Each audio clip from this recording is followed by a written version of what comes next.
2024 marks the first year we have surpassed the 1.5 degrees limit, accompanied by severe climate disasters and the simultaneous occurrence of three COPs.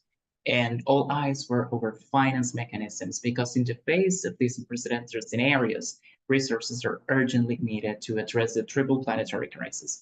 So let's explore finance together today. Welcome to the second episode of GLF's Best of 2024, where we will reflect with experts, activists, and solutionists on themes that address the challenges that our planet has today. 2024, being categorized as the finance year, was a time for discussions on how to bring ambition to climate and biodiversity action. And alongside the Biodiversity COP16 in Cali, Colombia, the Global Landscapes Forum hosted the 7th GLF Investment Case Symposium, Rewarding Nature. This event addressed the question on how to mobilize $200 billion for nature per year, and it brought together civil society, private sector, government representatives, and researchers to explore the needs for conservation and biodiversity protection. During this time, the conversations and negotiations in Cali were left unfinished, and they will resume next year in Rome to continue these negotiations, especially when it comes to bridging the finance gap for countries to protect the biodiversity of our planet. That's right, Andrea. That is why we invited for this episode Sandra Guzmán, the CEO and founder of the Climate Finance Group of Latin America and the Caribbean, who has over 16 years in climate policy, climate finance, and climate negotiations as well, and Marina Guiao. She is a young woman from Brazil, member of YOUNGO, the Global Coordination Team, as well as the Finance and Markets Working Group. First, we asked them about the outcome on the new collective quantified goal, the NCQG at COP29, that we know it was proposed to be in the lines of trillions of dollars for most vulnerable countries, and ended up being a pledge on 300 billion instead, and the amount includes private resources, meaning more debt for most vulnerable countries. So let's see what they said about this outcome and what are their thoughts and reflection on this. Thank you so much, Fran, for the invitation. I would like to start saying that this COP29 was a very important milestone in the climate finance discussion because it was expected to replace the 100 billion that was this commitment that was set back in 2009. And the idea was to take this 100 billion as a floor and then really increase that amount, particularly to take into account the needs and priorities of developing countries that we know now are valued in trillions and not in billion. What is what we wanted? Of course, we wanted to have a strong commitment that included not only quantitative elements, but also qualitative elements. At the quantum level, we were expecting to have at least in the area of 1 trillion with a core goal that was committed from public finance resources, particularly in form of grants that can particularly tackle issues related to adaptation and loss and damage. We were hoping to have also a mobilization goal where other sources could be kind of part of the decision. However, what we got was two different goals. One that is for 300 billion, that is in a way the substitution of the 100 billion. But what is the problem? That this money is not public money. This commitment is also including private resources. And the critical element is that we know that when private resources are included, it is very difficult to really make accountability of this money. So who is actually in charge of mobilizing those resources is not clear. Unfortunately, these 300 billion are not reflecting the needs and priorities of developing countries because we don't have a strong commitment in form of grants. However, we have this other goal that is valued by 1.3 trillion, that with the aim of mobilizing other resources to be able to achieve a certain mobilization of money for developing countries. And I think this is important. It's not enough, of course, because that is not only public money, it's also private, and other resources will be part of this commitment. But I think it is important to say that a new pathway will be started to function. So there was a commitment to achieve this roadmap from Baku to Belém, to identify how to close the gap between the 300 and the 1.3 trillion. And this is going to be an important element, not only to follow up and to really ensure that that money is not only identified, but also mobilized. And we as citizens, we have to keep tracking really those efforts to ensure that this money arrives where it needs to be invested. And of course, that is in the form of the money that we need, highly concessional, and also that tackles not only mitigation, but also adaptation and loss and damage. Yeah, I think I'm a bit divided. It's a part of me that is super like hopeful with this goal, and it's a part of me that it's very disappointed. I think this goal was important to keep the system in place, but at the same time, it was a very big deal in terms of trust, because we were expecting something bigger, like from developing countries and also civil society. We were expecting a goal that was bigger in terms of quantum, that was also better in terms of quality.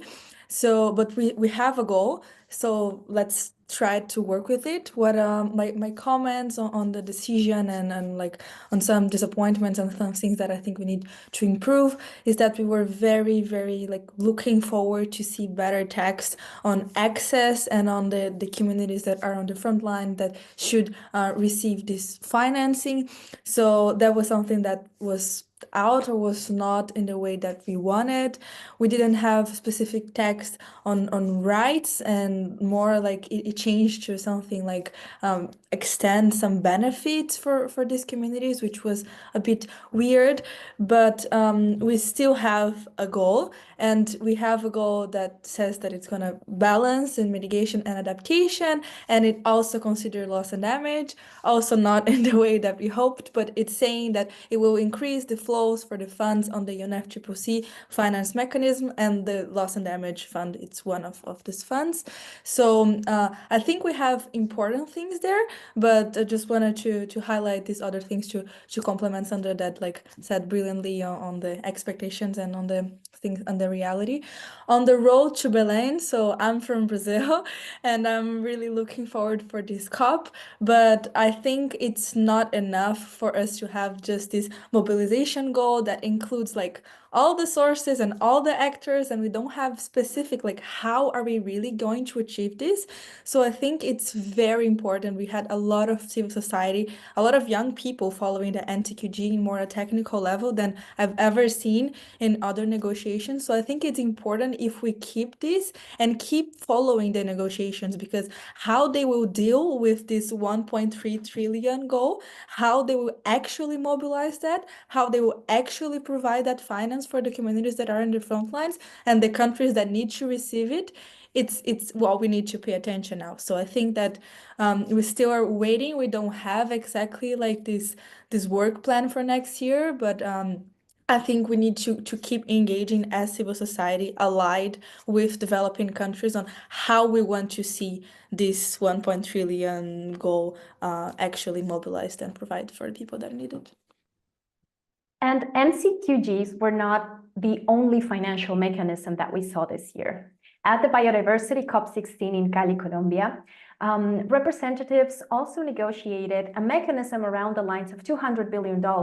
And Sandra Guzmán followed these negotiations. She provided her reflections and explained how and what happened there, and how it was an excellent example of geopolitics and the difficulties of reaching consensus when it comes to bridging the financial gap and the negotiations around it. So what was the outcome? Let's hear it from Sandra herself. I think the Biodiversity Convention was a very interesting example to show how difficult it is to achieve an agreement when it comes to money. And I think it's a perfect example because, as you know, the idea was to achieve or to agree on a financial mechanism to improve the access and the mobilization of resources in terms of biodiversity. But it was clear that countries, particularly the ordinary or contributors, the countries that we normally know, they contribute like Europeans, the US, Canada, and other countries, are facing very important political changes that are affecting the way that they are bringing to the table solutions. Actually, many of them were not necessarily refusing, but like not in this position to continue providing resources in form of assistance or contributions. And they have been saying that they have limited fiscal space, that the populations are not supporting the allocation of money outside of the countries. And it's true that they are struggling at the budgetary level. But this is not a matter of lack of money. And I think this is important. It's not that they don't have money. It's that their priorities are somewhere else. And now in a context of a war that we are living outside, and of course, different security issues, countries are prioritizing their investments or their allocation of money to these other agendas.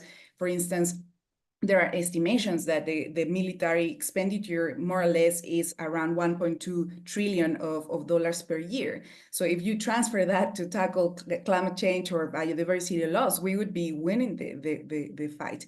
So I think this is showing us that it's not a matter of a lack of money, but it's a political will that is lacking there. And this is precisely where we have to keep pushing countries from both with the northern countries that are normal contributions or traditional contributors, but also we have to still to continue pushing other countries, and many developing countries are also in this fight.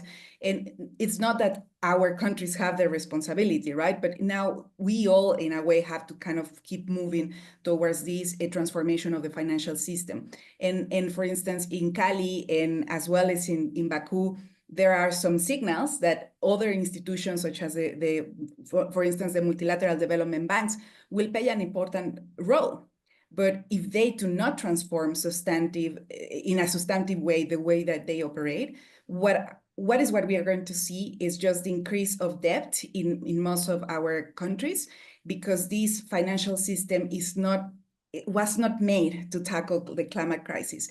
So that's why we have to also rethink and keep pushing for the financial reform at the global level. These multilateral development banks and all the financial institutions have to mainstream climate change, have to change the way that they provide resources and innovate to reduce the debt and reduce the way that they have been operating with no safeguards whatsoever, and really not taking care of human rights and others. So I think it's what happened in both COPs, in Cali and Baku, is a clear signal that we are in front of us. There is a massive opportunity to transform radically the financial institutions. And I think we all as citizens and as organizations and all, we have to push for those transformations if we want to see like better results in the coming months, because Cali, the conversations of Cali that were not finished in Cali will reconvene in Rome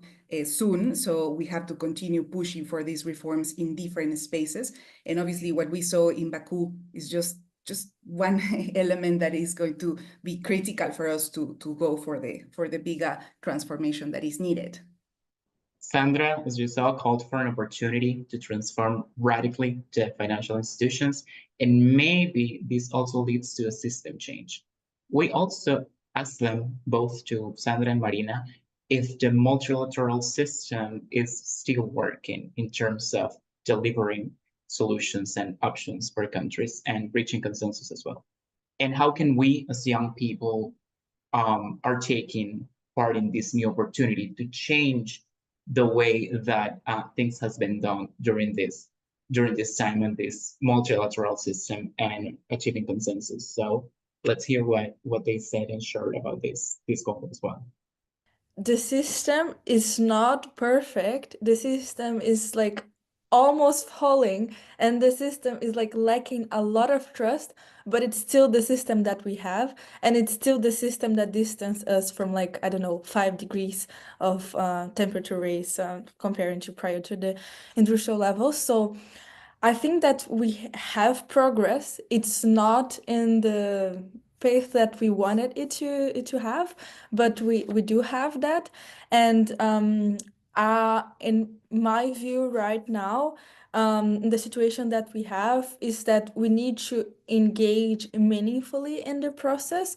And what I mean by that is, for a lot of years, young people went to COP, especially young people coming from the global north. They went to COP, but they didn't actually meaningfully engage in the negotiations, and they just went for I would say clearly, like, the wrong reasons, for ego, for pictures, for videos, and that's not what COP is about. So I feel that when we start engaging young people coming from different backgrounds, and young people like going to COP to actually engage in the negotiations and engage in the process, and like put language that we want to see, and like provide the inputs that we want to see in that text, that's how we start changing. And this can come in different ways. So some people will like find easier to engage in bilaterals and more in like technical, very specific language. Some people will like take that input and do actions to pressure negotiations outside the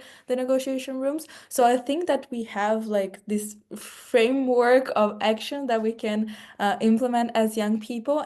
But I think that this will only be meaningful even if we sometimes we think that the system is not working, and for a lot of reasons the system is not working, like Sandra just mentioned, like the debt and how we need to reform the financial architecture to address the debt in the global south countries. But the Rio conventions and the COPs and the UN system, it's the thing that we have now that it's distancing us from extinction. So let's one last push, engage in this, and then if we see that it's actually not working, then let's destroy it and build another one.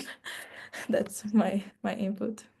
The interconnections within other Rio conventions and structures of governance sheds light on what is happening right now. Financial reforms, the way that development banks work, and the crucial role of global governance on tackling the financial gaps that countries are experiencing to address the climate crisis is something that we definitely need to keep an eye on for 2025.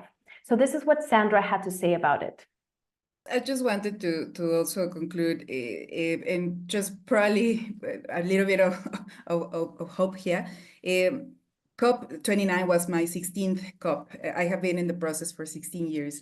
And I can tell to my friends, particularly the younger generations, that I have seen changes. It's not the same. When I started, the scenario was totally different. Just speaking about climate finance was already challenging. It's the field where I have been working for the last 18 years. And just talking about that with the finance ministries, with these financial institutions, was a no. So there are different, definitely changes in the narrative and in practice.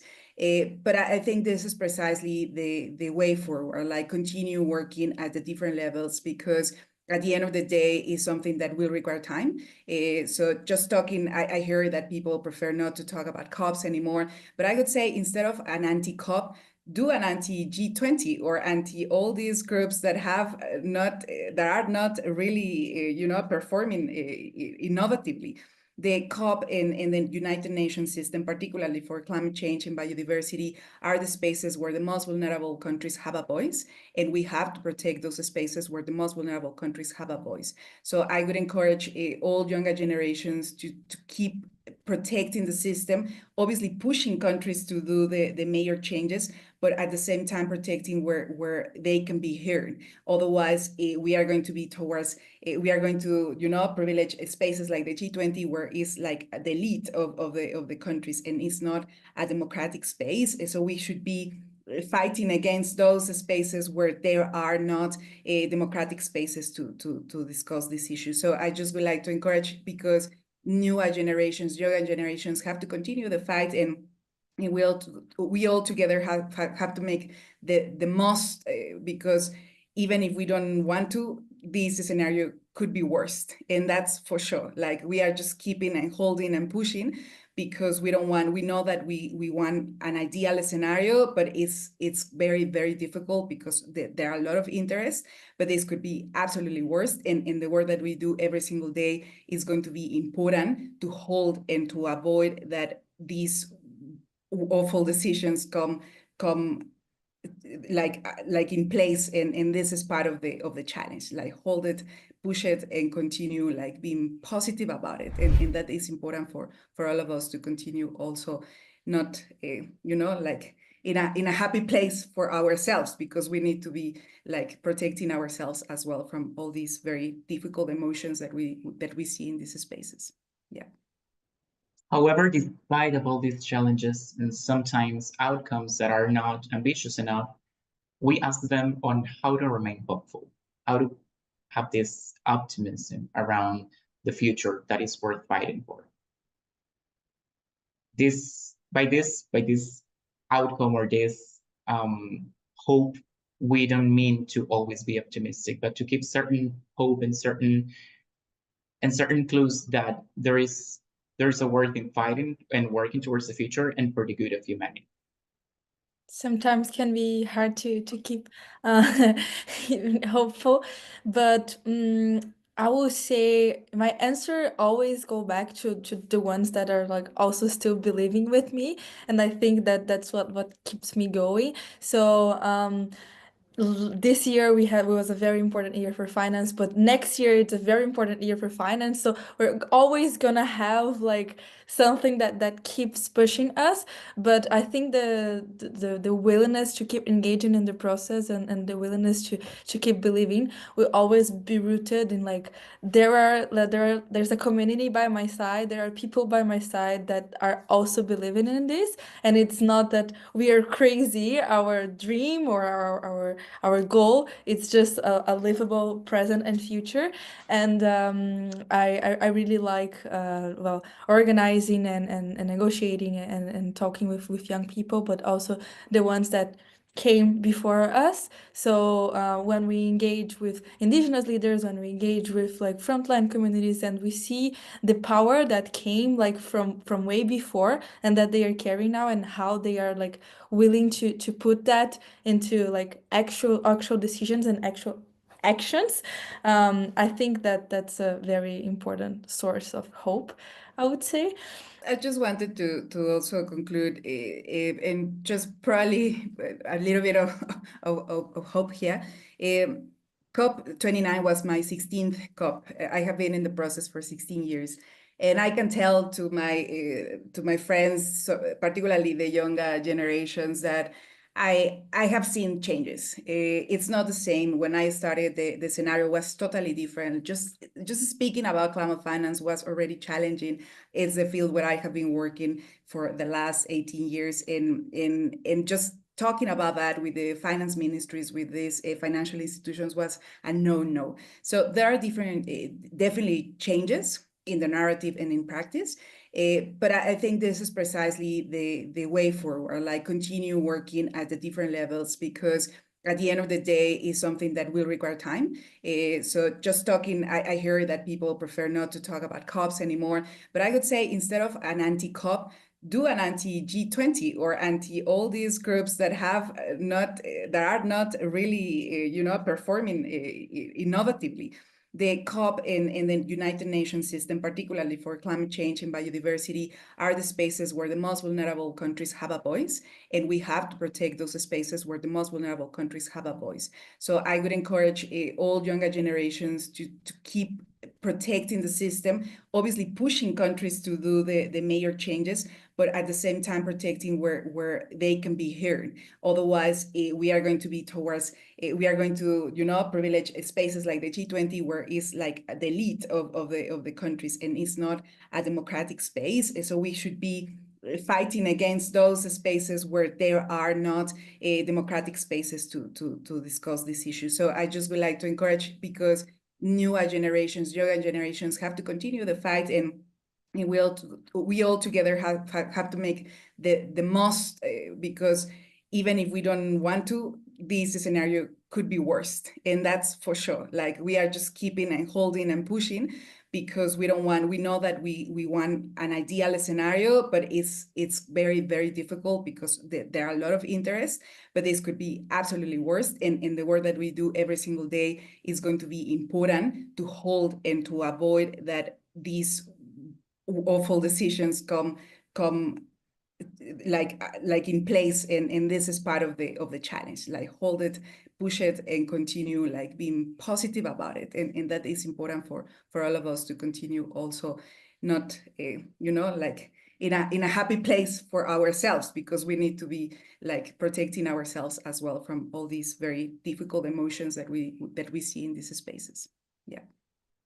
And to add on what Sandra and Marina had to say, I would also like to highlight the amazing ambition, solution, and actions that local practitioners and youth are already developing in the regions to bridge that financial gap and to show the world that they are able and they have the tools to manage and restore ecosystems, to access the finance, that they are willing and able to be the stewards of their own ecosystems and get access to the financial tools that are absolutely needed to continue protecting nature the way that these local communities, these practitioners are doing it. That's absolutely right, Andrea. If you give power to people and resources to people, they can show the way and lead the way in which we can protect, preserve, and restore nature as well, and reward nature, as it was the ultimate goal during our seventh investment case in Cali, Colombia at COP16. Thank you to all of you for joining us on this reflection about finance. Definitely the learnings that we can take from Sandra and Marina are extremely valuable, especially when it comes to understand that not only the formal finance goal in the context of the Rio Conventions, the climate, the certification, and biodiversity COPs are the ones that we should be concerned about, but also there is a whole wide range of discussions around finance impacting the resources needed for the triple planetary crisis that we are living in right now. For this, we invite you to learn more about sustainable finance with our resources in our Things Landscape platform. And don't forget to follow us and keep in touch for the next special. Continue exploring the GLF's 2024 Year in Review website, where sustainable finance is one of the key themes this week. Check out the site on the comments in the chat right now. See you next time. Bye. Bye.